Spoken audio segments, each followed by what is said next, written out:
Bonjour et bienvenue à cette capsule sur la théorie des champs scalaires et vectoriels qui correspond au chapitre 16 dans le Greenberg. On a vu auparavant la définition de l'opérateur Nabla, qui est un opérateur différentiel vectoriel, puis on a vu qu'on pouvait l'utiliser pour calculer trois propriétés de champs scalaires ou vectoriels. Le premier, c'est la divergence d'un champ vectoriel qui représente les sources de lignes de champ. Donc, on écrit div de E, qui est égal, en fait, c'est montré que c'est égal au produit scalaire de Nabla avec le champ.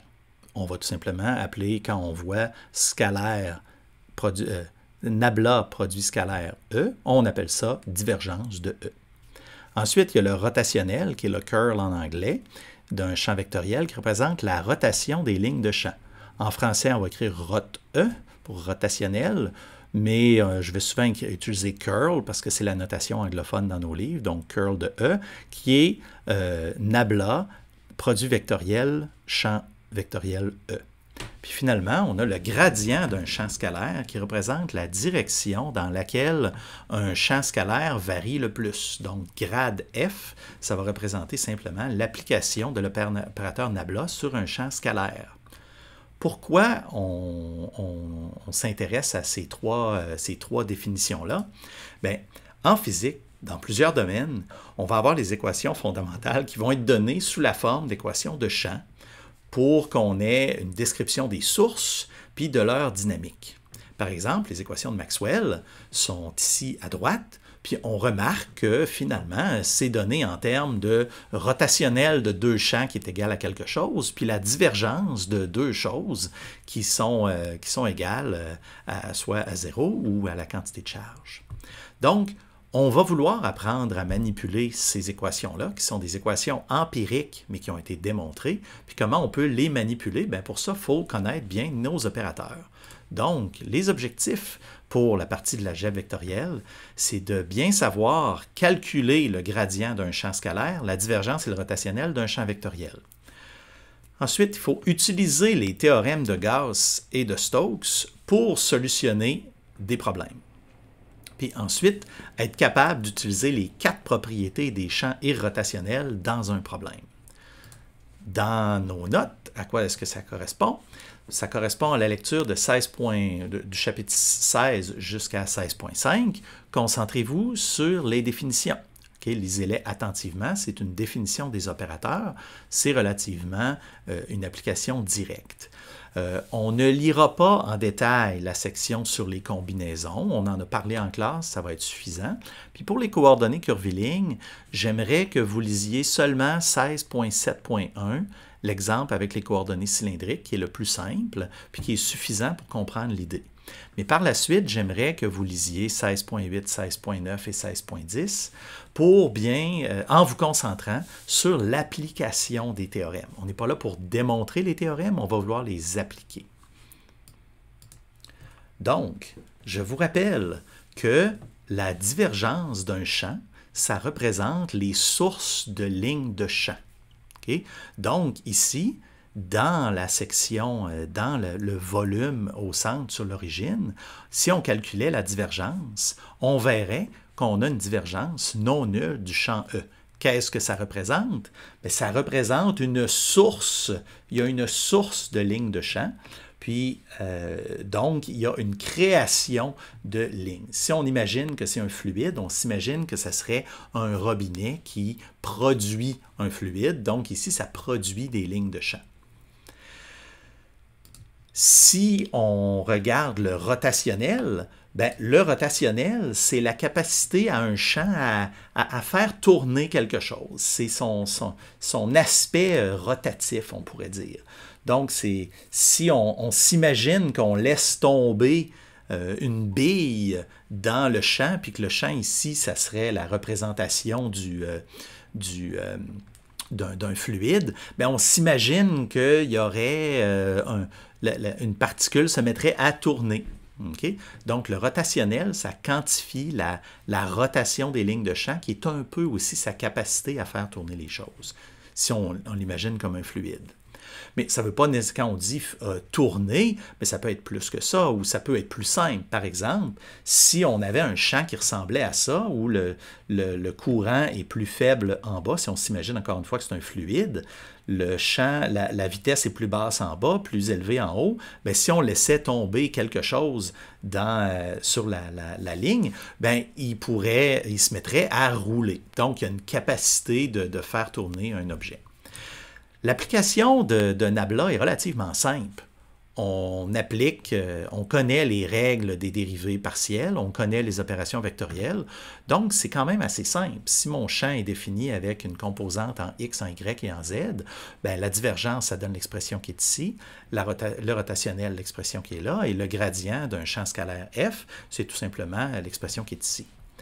Donc, on le fait souvent en coordonnées cartésiennes parce que c'est l'interprétation la plus simple. Si on voulait aller en coordonnées curvilignes, il faut faire attention. Je vous recommande d'aller lire la démarche en 16.7.1 qui montre bien que c'est pas simplement, on n'écrit pas l'opérateur Nabla en coordonnées cylindriques en faisant la dérivée par rapport à chaque paramètre ou chaque coordonnée. Okay? C'est un petit peu plus complexe que ça. Donc, allez voir, puis allez surtout voir la démarche à 16.7.1 et en particulier l'équation 5. Il y a donc quelques théorèmes qui nous intéressent dans ce chapitre-là. Le premier, c'est le théorème de la divergence, ou le théorème 16.8.1 dans le Greenberg, qui nous dit que la somme des sources de lignes de champ dans un volume est égale à la source du flux de ces lignes-là à travers la surface qu'il contient. Donc, c'est intéressant parce qu'on évalue une intégrale de volume en la transformant en intégrale de surface. Donc, si on regarde bien, on a ici l'intégrale de volume des sources, hein, l'intégrale de volume de la divergence de V, où V est mon champ vectoriel, bien, ça va être égal à l'intégrale sur la surface fermée, c'est ce que le rond ici indique, de la normale en tout point sur la surface, produit scalaire avec mon champ vectoriel sur l'ensemble de la surface. C'est un théorème intéressant, puis c'est d'ailleurs un théorème qui revient souvent, en particulier en physique, sous le nom de la loi de Gauss. En fait, les sources de champs électriques sont les charges en électromagnétisme.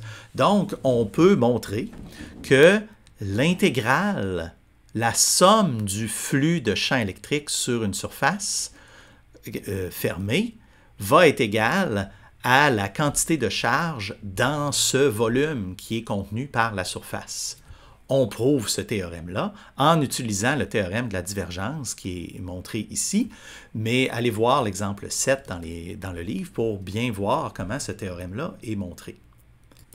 Il y a un exemple qui suit tout de suite qui montre qu'on peut obtenir une équation de continuité parce que, puisqu'il y a conservation de la masse et de la charge dans plusieurs problèmes qui vont nous intéresser en physique, bien, il y a une façon d'obtenir que toute variation de la masse ou de la charge dans un volume doit clairement être égale à la divergence du champ. Puis donc, ici, on obtient que s'il n'y a aucune source, bien, on s'attend à ce que toute variation de la quantité de matière à l'intérieur d'un volume soit égale à ce qui a sorti de ce volume. C'est ce que l'équation de continuité nous montre. Par la suite, à la page 797, l'équation 19 en particulier, il y a une technique qui devient particulièrement intéressante pour obtenir la normale à une surface qui pourrait parfois être compliquée.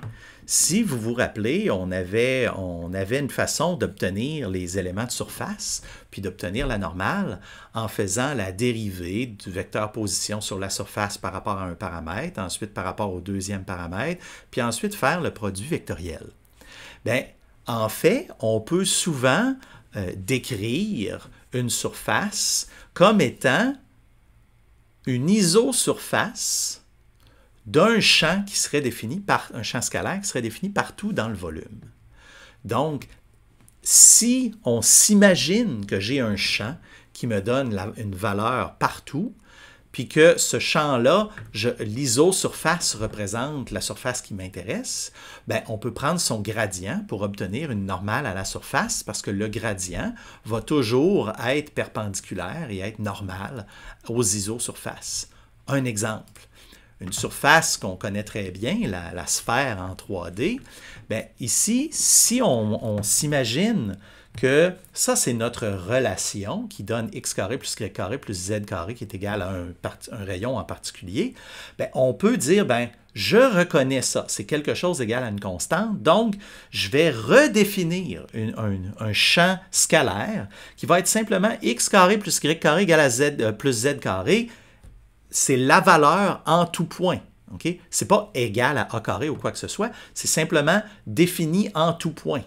Bien, si je prends cette fonction-là, a une isosurface, c'est-à-dire une surface qui a la même valeur quand tous les points sont sur une sphère qui est à une distance, par exemple, de a carré ou 2a carré, ou etc., etc. Donc, si je prends le gradient de cette fonction-là, qui est assez facile à calculer, qui va me donner 2xi plus 2yj plus 2zk, mais j'ai mis le 2 en évidence, puis ensuite on divise par le module, c'est-à-dire la valeur absolue de ce vecteur, bien, on obtient une normale qui est directement perpendiculaire, puis qui est très facile à obtenir. Donc, pour obtenir une normale, le gradient est une technique très puissante et très rapide. Okay? Lorsqu'on peut exprimer la surface qui nous intéresse, comme l'isosurface d'un champ scalaire. Le théorème de Stokes, le théorème 16.8.1, qui nous dit que la somme du flux d'un rotationnel, c'est-à-dire le calcul d'un rotationnel nous donne un autre champ vectoriel, donc le flux de ce champ vectoriel-là à travers une surface ouverte est égal à l'intégrale sur le contour de cette surface, l'intégrale de ligne sur le contour de cette surface. Encore une fois, un peu comme le théorème de la divergence, on évalue une intégrale de surface par les valeurs à sa frontière sur la courbe qui délimite la surface. Comment est-ce qu'on peut faire ça? Regardez bien l'exemple 3 de la section 16.9 dans le livre qui nous montre comment on peut d'abord calculer le rotationnel et faire l'intégrale de surface. Par la suite, on prend le deuxième côté de l'équation où on calcule l'intégrale de ligne sur le pourtour de cette surface, c'est-à-dire sur la courbe C, puis on compare que les deux nous donnent la même chose. Allez le voir, c'est un excellent exemple. Finalement, les champs irrotationnels, pour une raison qui deviendra claire un peu plus tard en électromagnétisme et dans votre carrière, il y a souvent des champs qui sont irrotationnels. Qu'est-ce que c'est un champ irrotationnel? C'est un champ dont le rotationnel est nul. Bien, si le rotationnel est nul, bien, en fait, on peut exprimer ce champ-là comme le gradient d'un autre champ scalaire, où l'intégrale de ligne sur une courbe fermée va nous donner 0, ou l'intégrale sur une ligne en particulier entre deux points va être indépendant du chemin qu'on a pris. Ces quatre affirmations-là sont équivalentes. Si une est vraie, elles sont toutes vraies. Il y a une preuve dans le chapitre qui montre comment on peut montrer, par exemple, que si A est vrai, B est vrai, ou si B est vrai, C est vrai, etc. Je vous recommande d'aller lire cette partie-là. Donc, en conclusion, on a vraiment juste touché la surface de ce domaine qui est la théorie des champs scalaires vectoriels.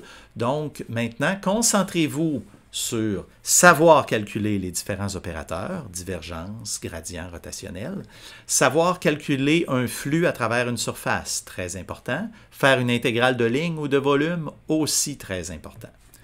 Regardez les exemples dans le livre. Ensuite, savoir utiliser la technique du gradient pour obtenir une normale dans le cas où on est capable d'exprimer la surface comme l'isosurface d'un champ scalaire. C'est très rapide et très efficace et extrêmement utile. Puis finalement, reconnaître et savoir utiliser les trois théorèmes qu'on vous a montrés, le théorème de la divergence, le théorème de Stokes et le théorème des champs irrotationnels.